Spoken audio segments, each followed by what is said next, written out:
नमस्कार। कर्मफल की चैनल में आपका स्वागत है।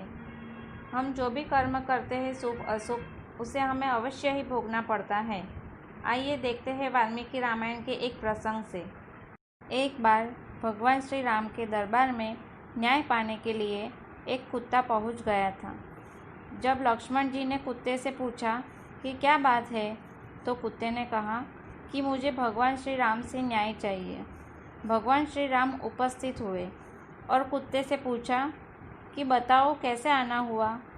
कुत्ते ने कहा कि प्रभु, मैं खेत में पेड़ के बगल में लेटा था, तभी एक ब्राह्मण जो कि उस रास्ते से जा रहे थे, मुझ पर अनावश्यक डंडे से प्रहार करके चोटिल किया है। मुझे न्याय चाहिए कि बिना किसी अपराध के ही ब्राह्मण ने मुझे क्यों पीटा, इसलिए आप उस ब्राह्मण को दंड दीजिए। इस पर भगवान श्री राम ने उन ब्राह्मण को भी बुला लिया और सवाल किया कि आपने इस कुत्ते को किस कारण से पीटा है।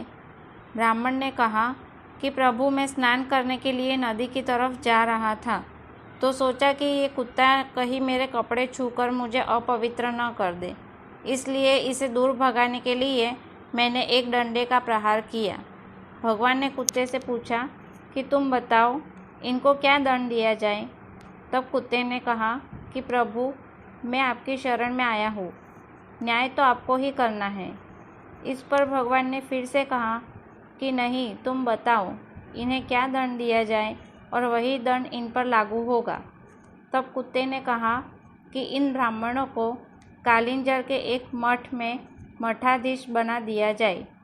ये सुनकर वहाँ राजा दरबार में उपस्थित सभी लोग अवाक रह गए, क्योंकि कालिंजर का वो मठ असीम वैभव, ऐश्वर्य और अकूट धन से समृद्ध था। उसका मठाधीश बनना गर्व की बात होती थी। तब भगवान राम ने पूछा कि तुम दंड दे रहे हो या मजाक कर रहे हो।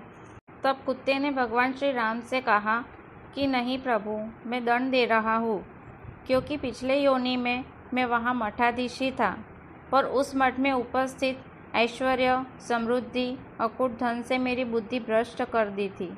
मुझे जो सत्य के प्रति कार्य करना था, उसे न करके मैं गलत कर्मों में लिप्त रहने लगा और उसे ही जीवन का असली आनंद समझ बैठा, जिससे मेरे तप का तेज खत्म हो गया और एक दिन मेरी मृत्यु भी हो गई।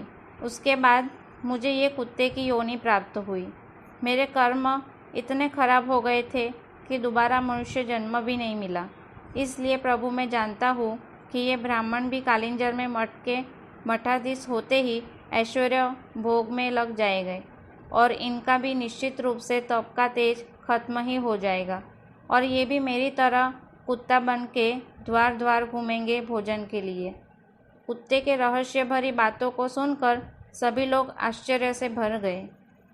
कर्म सिद्धांत का यह नियम है कि प्राणी जो भी कर्म करता है, उसके फल को भोगने के लिए उसे दोबारा जन्म लेना पड़ता है, क्योंकि पूर्वकृत कर्म फल पूर्व जन्म से पूरा नहीं हो पाता। कर्म सिद्धांत का यही नियम है कि प्राणी जो भी कर्म करता है, उसे उसका कर्म का फल भुगतना ही पड़ता है, या तो इसी जन्म में या तो फिर दोबारा जन्म लेकर।